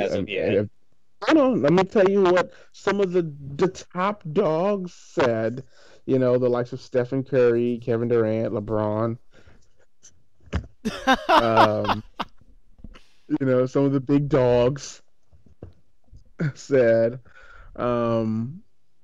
they feel as though they don't have to protest that way because the NBA allows them to use their platform freely. For example, last year when they wanted to wear the I Can't Breathe shirts, when they were able to speak up. I don't know if you remember LeBron, Carmelo and Wade, they were at a award show and they were speaking about the violence. So it's almost as if they're able to speak freely and continuously about it, so they don't feel the need to bring the attention to the anthem because they're using it in a different platform. And I think that Duke alluded to that one of the last weeks, saying that you didn't like just the protest, but you wanted them to do something else with it. And I think the NBA players not only, wearing the T-shirts, supporting the movements, but doing things outside of their realm of basketball, that's where it would come in handy. So I mean, Exactly. And I mean, honestly, the NBA as an organization, I feel like anyway, um, does a lot better job with that, regardless of all the other social things that are going on. They encourage owners and players to invest heavily into their communities, into their cities. And it may be for the purpose of fan turnout. Who really knows what the motivation is at the end of the day? But the point is that a lot of times they do have a positive impact in those areas. yeah, I agree with that. And also just look at what they did with, Donald Sterling. I mean, he was out of there, you know what I mean? Like in and out. Hey, It was you're racist today. you. You're you're out of here. You're racist today. You're not an NBA owner tomorrow. Like that's it. You're out of there. So, I mean, now they definitely handled what they needed to handle, and they continuously do a good job with those type of efforts and those movements, and not silencing the players. So that's really really good. The NFL could take a lot of A lot you of know. notes on that. Thank you. Uh, but speaking of an organization that could take points from both of these organizations, the WWE, who continuously fails at helping my brethren win titles or keep titles, I should say. They're another group that kind of stinks and has a long history of, I want to say racism, but I don't even know what to even call it anymore. It's so rough. It's so rough. Like it's beyond. Yeah, it's like all kinds of isms. Everything Isms ism. and schisms. Yeah, like it's so terrible. Um, but we had some news, of course. The king of the cruiserweights, Neville, trying to leave or successfully left. He's gone. I mean, he's kind of in limbo right now. I don't know. Vince might not let him go so easy. Vince doesn't want another CM Punk on his hand. That's the problem. But the issue is they're not booking him well. The night of question Yes. was last Monday. The same Monday in which Kalisto won the Cruiserweight title. Don't care about that. But I think Neville would have been okay losing the title to Kalisto. Which, because he's actually losing to a wrestler instead of a guy with a big mouth. I mean, that's probably how a lot of people felt initially about the Road Dogg Jesse James, but I mean, that's neither here. Though. I mean, in the beginning, it was more mouth than anything. Well, I mean, they kind of booked him to do that, though. I mean, it's like how people have felt about losing to Scotty 2 Hotty and Grandmaster Sexay. You know what I mean? Like, could you just losing to Too Cool? I mean, come on. Too Cool. That's not Rikishi. Just imagine Charlotte losing to Eva Marie. Exactly. It's just like, it's so disappointing. It's like Roman losing to James Ellsworth. Now, that would be hilarious. Via Superman punch. That would be even funnier. Like, I think he hit me. Like, was that a fly? Oh my god. But Neville was so hot, man, because he came in, he did the heel thing, which really catapulted him into this cruiserweight success. I was pretty happy with him. I think the only thing we needed was for Xavier Woods to go to 205. Not gonna happen. He's too big. I get it. He's too swole. He's too swole. Yes. Which isn't really true because there's. Never mind. Keep going.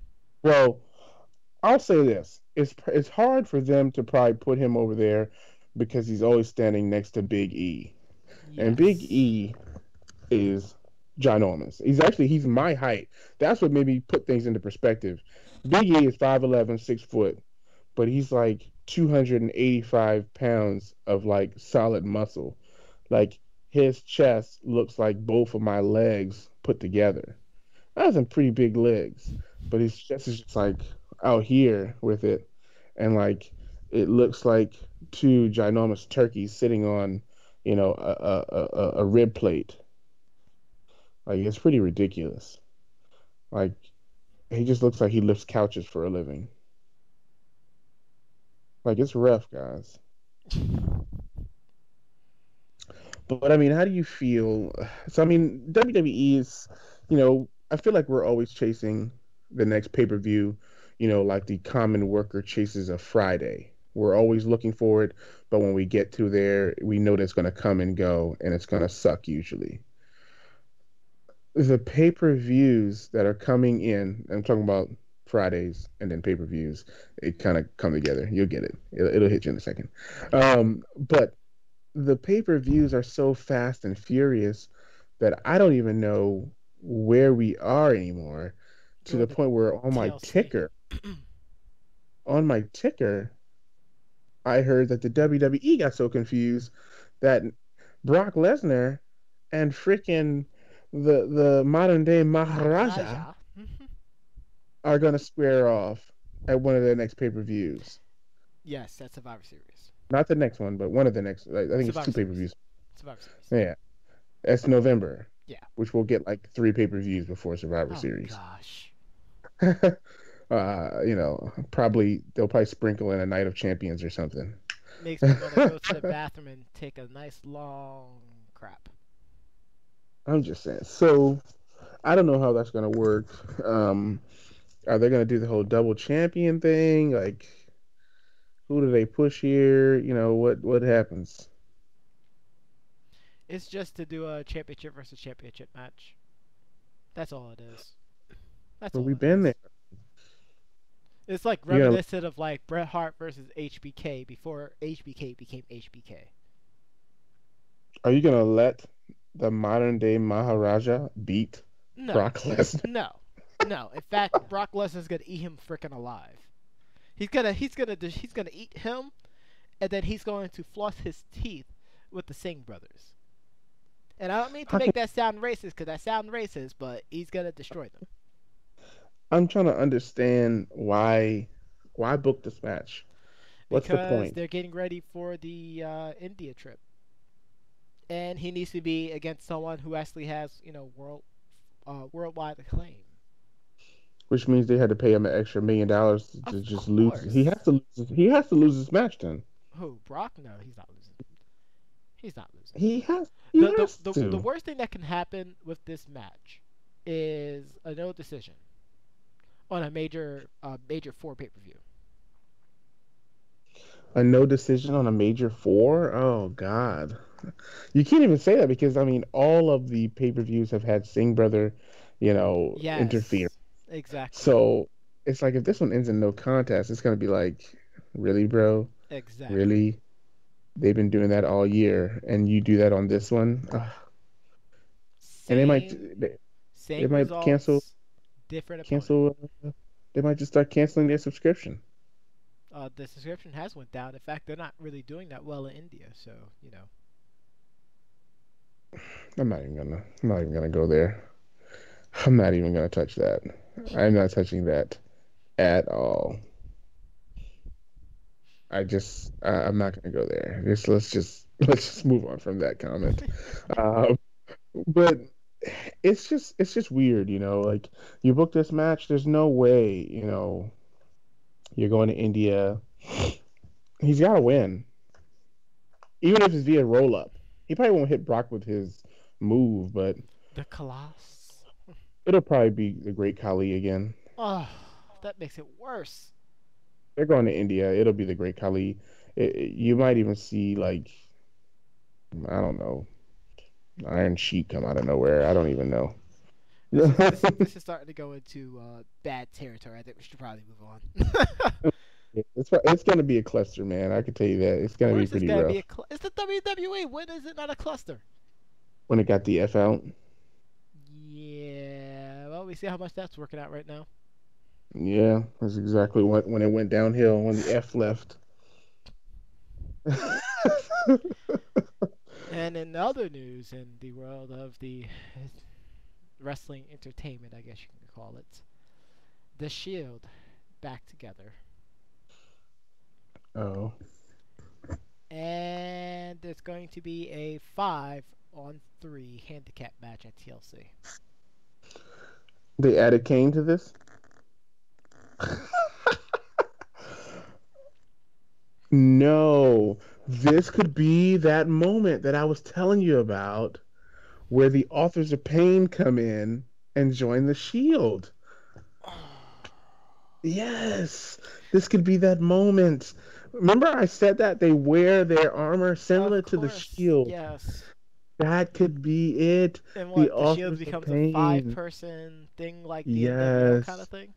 And they beat up everyone. But they're a tag team though, and Seth and Dean are. I mean, it's possible, but it's hard to fathom it. It's hard to fathom because it's very interesting to say the least. But that could happen though. You heard it here first. Doc may have reads. just like how Doc had reads in the last pay-per-view and pissed everyone off. You mean Prof? Prof had reads that really made people mad. I did say Prof. Yeah, I forgot. You said Doc. You said Doc. I was like, wait a minute. I don't have more reads in the library. That's more on you. Also, quick plug to Senior October. His Nets lost their first game, but they scored 131 points. Again, that right there is something to lay your hat on. I'll say against the Pacers.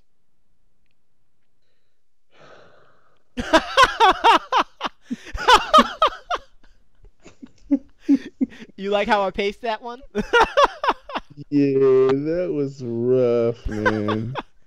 But no, back to the subject. But I mean, it's going to be interesting to say the least. I don't know. I just think that they have to handle this very, very carefully because depending on who they bring out, I don't know. Well, if this turns into a Survivor Series match, which would make the perfect sense instead of them showing up at TLC, like they'll show up like maybe the week before Survivor Series and be like, you know what, we're gonna join your team kind of thing, because they have to have a traditional Survivor Series match. It's gonna be a few, but that would be one right there. That I can believe, but not them coming at TLC. I think it's too soon. So when I look at everything here,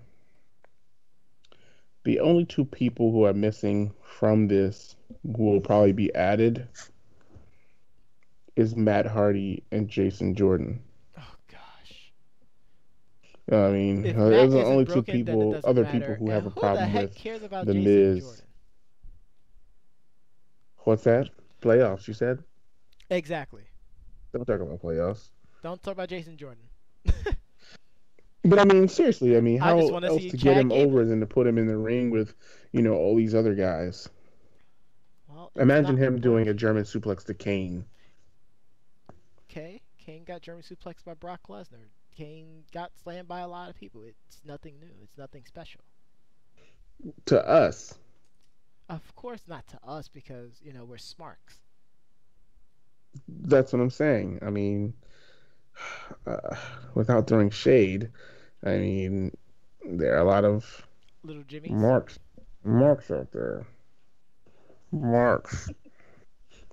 And I don't mean Reigns. Oh, no! Oh, God, that's so funny. Wow. We're going to have to cut the show early, ladies and gentlemen. Sorry. I love myself. No, but it's gonna be. That's only two other people I can think of. Reigns. I can think of Jason Jordan, and it would have to either be Matt Hardy. Hopefully Matt Hardy gets broken before the pay-per-view. It's not gonna happen. They need to make it happen. You want it to happen, and while I admire your candor and your childlike enthusiasm for it to happen, the reality is it's not gonna happen. I mean, or they just bring Goldberg back out and just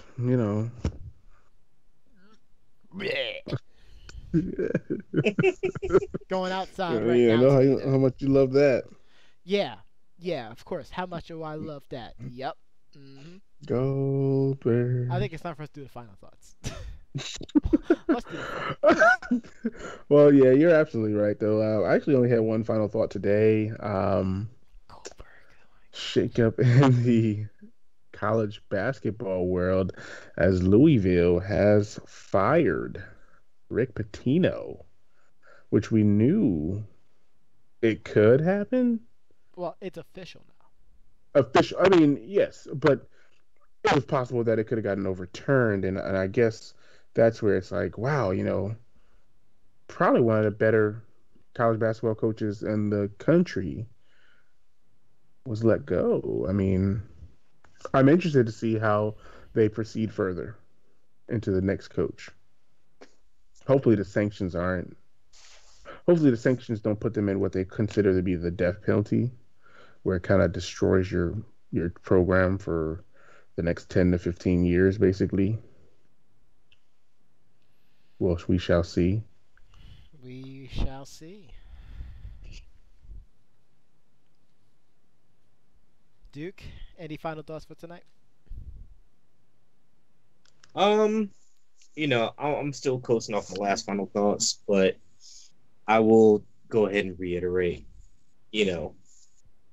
Please, it is not enough to just speak on what you feel passionately about. In the famous call to arms, now is the time for action. And for all of these, for the most part, college-educated, successful individuals, you kind of need to be the ones to lead the fight. So take a note from the NBA, go organize and do something. And, hopefully this will shake out apples as opposed to lemons. But I also want to say, I am proud of you, Tennessee. Do not let my previous words dissuade you. Please keep this rolling. Maybe one of these days I will get adventurous enough to put some money on you.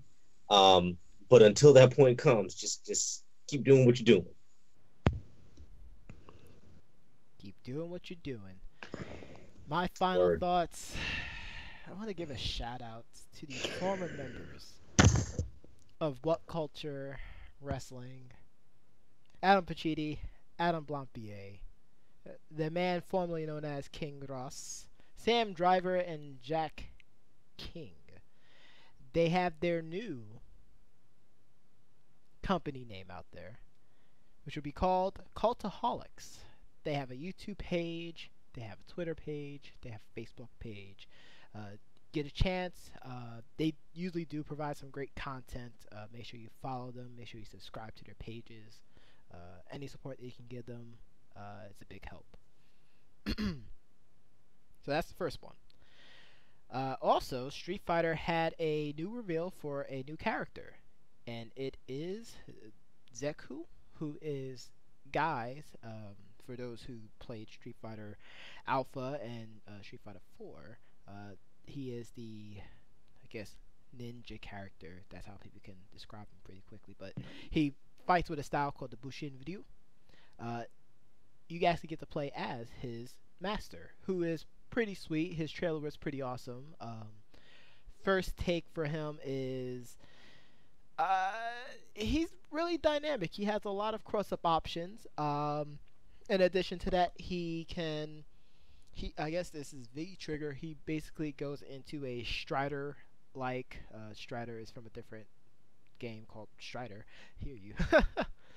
that he basically has a ninja outfit with all equipped with the scarf and things like that. So that is his V trigger. The only concern that I have about him is a lot of the moves, at least the ones that I seen during the trailer, had a lot of recovery frames. Recovery frames is when you finish up a move, and the amount of frames it takes to show at the section of the move up until they go back into the neutral stance. If you was to compare it to like boxing, if someone throws a strong right cross, the amount of time it takes from finishing up that right cross to go back into a regular fighting position, those are basically the same as recovery frames.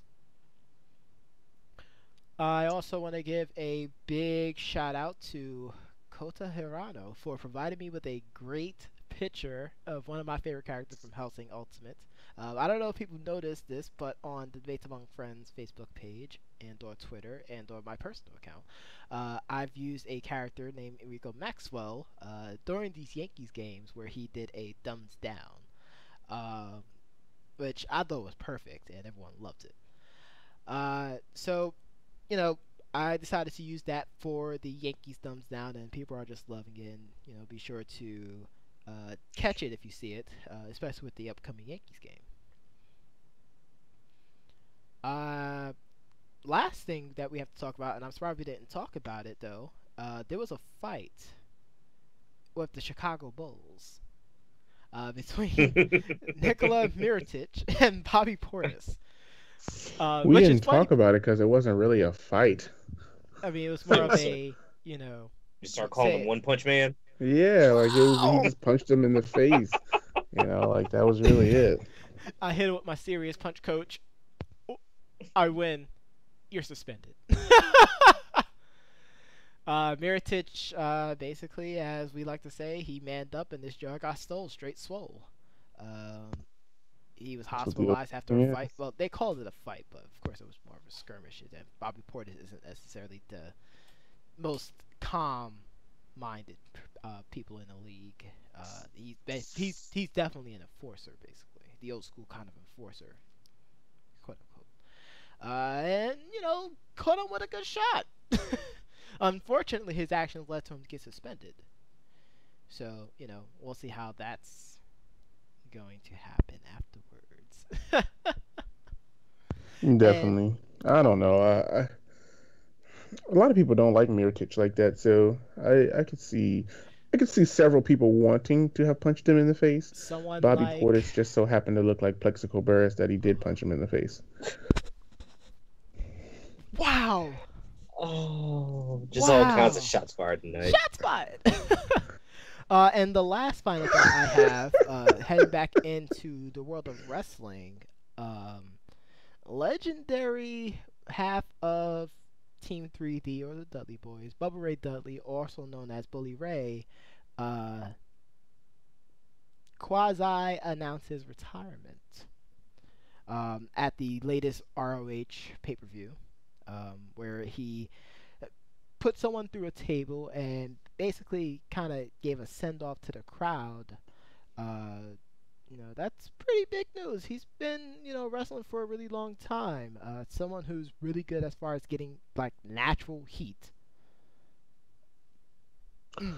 with the fans. And you know what? Was Devon out there? He was not out there. No. This is Devon is the Marty Jannetty of their group. Wow. I think he won't retire until he does at least one more 3D. No, I think he's finished. At least one more. Because he got injured. That's why. Like it's it's almost like an edge like kind of thing. But yeah. Got it. And that's my final thoughts, ladies and gentlemen. But before we do our big finish, Duke has one more final thought. The floor is yours. Yeah. So apparently Sweet Mary's check cleared, so I guess we have another sponsor. Yeah, you know, Sweet Mary's Juicy Donuts. Wow. Yeah, I definitely thought that Chris was trolling me, but apparently that's a thing. So make sure that you go Google Sweet Mary's Juicy Donuts, or don't. I mean, it's up to you. But apparently their checks clear, so I feel obligated to mention them on the podcast. So, wow, that was all I got. We're all about getting those sponsorships. Make sure they send those sponsorship checks to Scott. Made payable to the Bait Monk Friends at, and the city name is.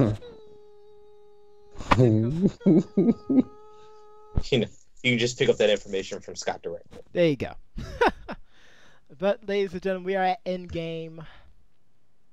We have tonight's track from Mega Ran, from his tribute album to the Notorious B.I.G.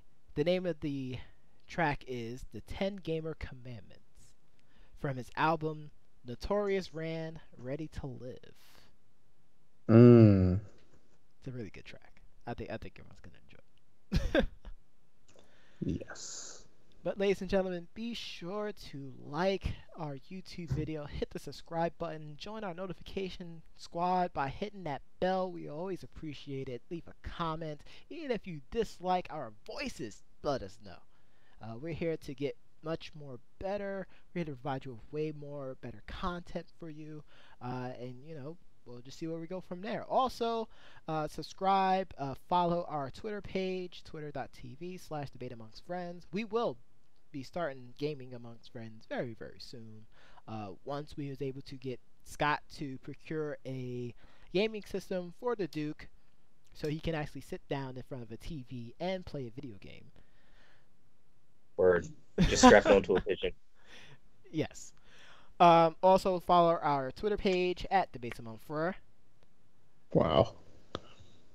Doc Ocean at TL Double, myself at Ken86, and also follow the Duke via but not through them all. via carrier pigeon. If not that, you could probably give a go coin to one of the homeless people out there, like John Wick as well too. That might work. Wow. Yeah. that does also work, actually. I talked to a lot of the homelesses. I think this is going to go into an awkward moment, so I'm just going to keep the regular plugs. Follow our Instagram, follow our Facebook account. As I said before, we'll be starting Gaming Amongst Friends very, very soon. And you know what? I can't wait to do it. I'm pretty sure the two gentlemen with me can't wait to do it as well too. And we're just here to provide much better content as we grow. Shooting pixels in the face. Shooting pixels in the face. Shooting pixels in the face? Ninja Plus. Yeah.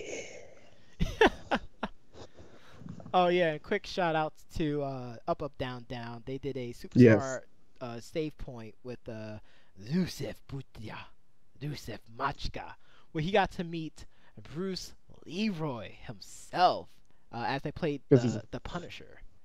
Because he's a fan of 80s music. He is. 80s movies, excuse me. 80s movies. And he actually finally watched The Last Dragon, which is, I'm pretty sure everyone's one of our favorite movies. Which we quote all the time. Hilarious. Yeah, we do. But ladies and gentlemen, thank you very much. Be sure to catch Debate Amongst Friends every single Wednesday night at 8:30 p.m. Eastern Standard Time, 7:30 Central Standard Time. I am the moderator, the Professor John Gotti. And I am your co-host, the Doc. And as always in third chair, it is the Duke. And we'll catch you again next week, ladies and gentlemen. Same podcast time, same podcast channel. Peace and love.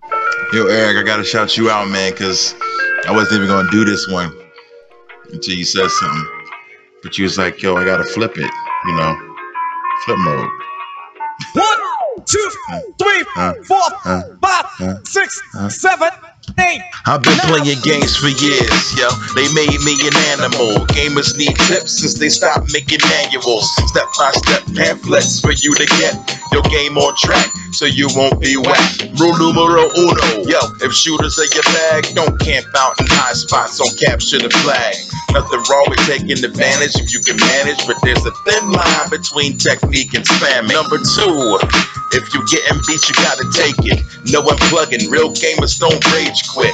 Number 3, know your role if you're part of a team. Heal is heal, shoot is kill, you can't fall in between. And number 4, your music on live chat will just get you muted. No excuses, ain't trying to hear that. Number 5, if you do manage to stay alive, you will never get by taking someone's supply. Number 6, make sure you got some strong Wi-Fi. Through the connections are no good, I say bye-bye. Ha. Number 7, if you do give me a record, ain't no need to send me trash talk within a private message. Dudes be acting like they won the Super Bowl when it's only one game, my dude, keep it under control. And number 8, thou shalt respect casuals, keep it peace, first timers make mistakes, it's natural. I remember day 1 on Gears, I got cussed out and clowned, so I haven't played in years. Number 9, no racism or sexism, just cause they're different, there's no reason to mess with them. And lastly, rule number 10 is have fun. Remember it's a game whether you lost or won. Follow these rules, you'll enjoy gaming online. Casual or midnight standing in the long line. Folks IRL knowing you by your call sign. We can hang out long like Jay Leno's jawline. You're one of the greats of all times. No scumbags cut back, getting beat like drum tracks. Hero of the team making epic comebacks. At least you'll enjoy your time and you should want that. Print these rules, stick them on your board with thumbtacks. Gotta go, more games to unwrap. Get your game on track. Get your game on track. Super Nintendo, Sega Genesis. Super Nintendo, Sega Genesis. Get your game on track. Get your game on track. Super Nintendo,